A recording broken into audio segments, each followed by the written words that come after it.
రే రే రే రే మనిషి అన్నాక భయం, భక్తి, బలం, బలుపు ఉండాలి. అలాగే ఏది ఎప్పుడు ఎలా ఎంతుండాలో కూడా తెలుసుండాలి.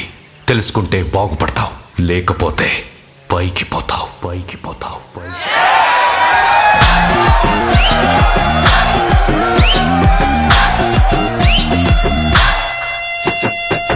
దండమెట్టి పాలు పోయన్నా, టెంకాయే తీసి కొట్టన్నా.